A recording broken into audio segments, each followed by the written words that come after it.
Is Chapter 3. The convoy wreck lay half buried in red dust and twisted steel. One transport had been split open like a carcass, its armored shell peeled back by explosives or something far less precise. The wind dragged scraps of fabric across the sand. Blankets, clothing, a child's shoe with its sole torn loose. Nicholas Fragg raised his fist. The squad halted instantly. No heat signatures, one of his men said, scanning the perimeter. No engines, no movement. Jessica stepped down from the transport more slowly, her boots crunching against glass and metal fragments. She hated how quiet it was. Silence in the wasteland never meant safety. It meant something had already fed. Hope stood beside her, eyes unfocused. "They're close," Hope said. Fragg turned to her. "How close?" Hope tilted her head slightly, as if listening to a voice only she could hear. "Scattered," she said, "hiding. Some underground, some pretending to be dead." Jessica's chest tightened. "Can you lead us?" she asked. Hope nodded. "Yes." Fragg gestured forward. "Move." Part 2. What remains? They found the first survivors beneath the wreckage of the lead truck. A man with a shattered leg, teeth clenched to keep from screaming. A woman shielding a boy no older than 7, her arms raw and bleeding. Others emerged slowly from hiding places. Behind rocks, beneath overturned cargo, inside a maintenance compartment reeking of fuel. Hope knelt beside them without hesitation. She touched the man's shoulder. "You're safe now," Hope said. His eyes widened, not with fear, but disbelief. "She's glowing," he whispered. Jessica checked vitals, injected stabilizers, applied quick-seal bandages with practiced efficiency. But she kept watching Hope. Hope moved among them instinctively, hands steady, voice calm. Her presence did something Jessica couldn't quantify. Heart rate slowed, panic eased, even pain seemed to dull. "What happened?" Fragg asked one of the survivors. "Raiders," the woman said hoarsely. "Or mutants. Hard to tell anymore. They didn't take supplies, they took people." Fragg's jaw tightened. Jessica felt a chill crawl up her spine. Hope's head snapped up. "They went that way," Hope said, pointing toward a jagged canyon line on the horizon. Fragg didn't question it. "Mount up," he ordered. "We're moving." As the transports rolled deeper into the wasteland, the land itself seemed to change. Ruined highways sank beneath dunes. Skeletons of cities jutted up like broken teeth. In the distance, something massive shifted beneath the sand. Too slow to be a vehicle, too deliberate to be natural. Fragg's men stayed tense, fingers close to triggers. Jessica monitored Hope's readings through her wrist display. "Your neural activity is spiking," Jessica said quietly. "If this is too much..." "It's not," Hope replied. She looked outward, eyes reflecting the wasteland's endless horizon. "I can feel it," Hope said. "The land is wrong, like it's still trying to become something else." Jessica didn't like how much sense that made. They reached a ravine where heat signatures flared suddenly to life. "Contact," a soldier said. Figures moved below, ragged, arm mutated in ways that blurred the line between human and something else. Among them were prisoners, bound and guarded. Hope stepped forward. "We have to help them," she said. Fragg raised his rifle. "We will," he said, "but we do it my way." Hope looked up at him. "And if your way gets them killed?" Fragg hesitated. Then he lowered the rifle slightly. "Then," he said, "we adapt."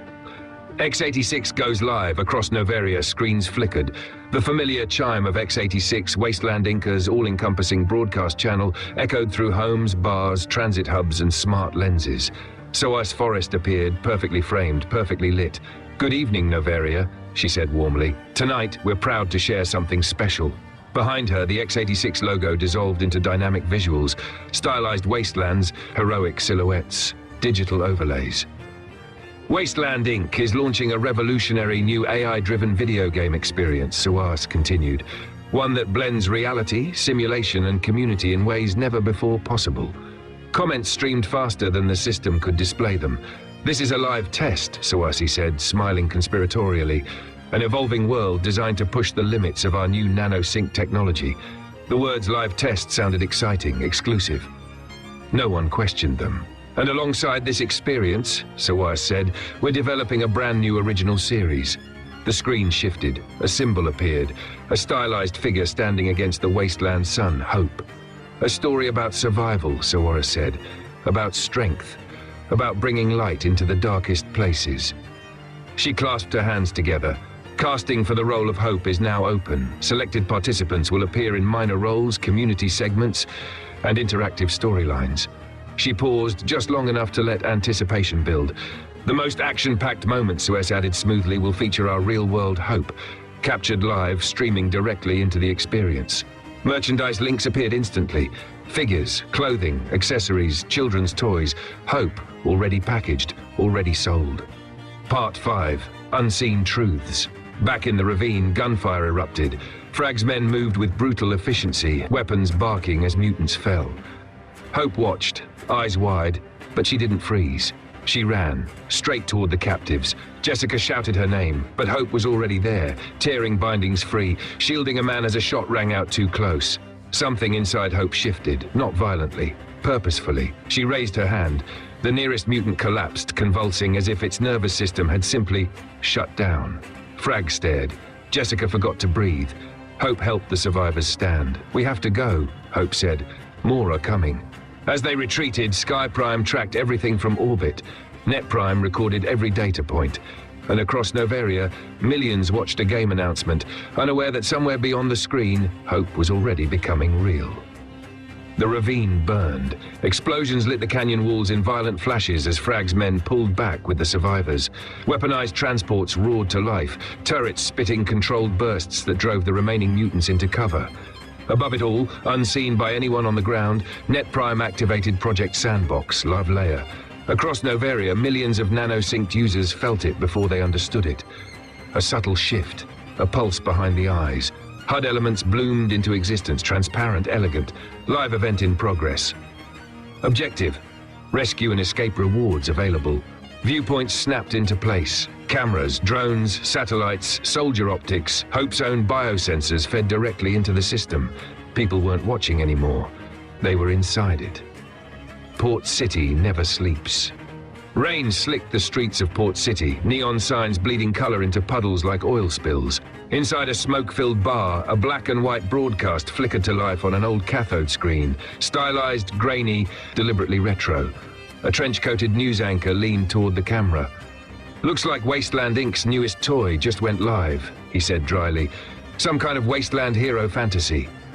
Behind him, footage rolled, Hope moving through gunfire, helping civilians, framed perfectly against fire and dust. A woman at the bar laughed bitterly. Funny how their games always look like real people dying. A man beside her adjusted his hat, eyes narrowed. "That's no actor," he muttered. "You see how she moves? That's real." Screens across Port City lit up as well, phones, lenses, augmented reflections in rain-soaked windows. The name spread fast. Hope, Port City didn't clap. It watched and waited for the lie to crack. Jessica ran diagnostics as the transports sped away from the ravine. Her hands shook, not from fear, but from what she was seeing. Neural activity in Hope's brain wasn't just elevated, it was restructuring. She shouldn't be able to do that, Jessica whispered. Hope sat across from her, holding a trembling survivor's hand. "I didn't plan it," Hope said softly. "It just happened." Jessica swallowed. "That wasn't in your design." Hope looked up. "Then why does it feel like it was always there?" Jessica had no answer. Her hair shifted color unconsciously, subtle streaks of silver threading through its usual tone. She opened a private channel. "Matthew," she said, "Hope is changing." A pause. "Good," Matthew Finn replied. "So is the world." Jessica felt something cold settle in her stomach. Back on X-86, Suez stood before a live audience, both physical and digital. "Tonight," she said, voice rich with emotion, "you witnessed history." Clips replayed, Hope pulling survivors free, standing between gunfire and civilians, light catching her just right. "This is what Wasteland Inc. stands for," Suez continued. "Protection, progress, hope." Metrics scrolled invisibly in her peripheral vision. Engagement soaring, merchandise selling out, sign-ups flooding in. She smiled wider, and this is only the beginning. Behind the scenes, NetPrime quietly tagged new candidates, people reacting too strongly to the event, people whose genetic markers whispered of compatibility. Suez didn't see the list. She didn't need to. Aftermath. The convoy reached a temporary extraction zone as Sky Prime repositioned overhead, blotting out the stars for just a moment. Hope stepped down from the transport, exhaustion finally touching her face. "They're safe," she said. Frag nodded once. "You did good," he said. "Too good." Jessica watched Hope walk away, surrounded by soldiers and survivors alike. She finally understood the truth she'd been circling since the lab. Hope wasn't becoming a hero because they designed her that way. She was becoming one because the world needed her to be. And Wasteland Inc. was already deciding how to use that need. High above, Net Prime logged the event as a success. Public response, positive variable, hope, unstable but promising. Port City lights flickered. The wasteland shifted, and somewhere deep in the system, something ancient and alien began paying closer attention. End of chapter 3.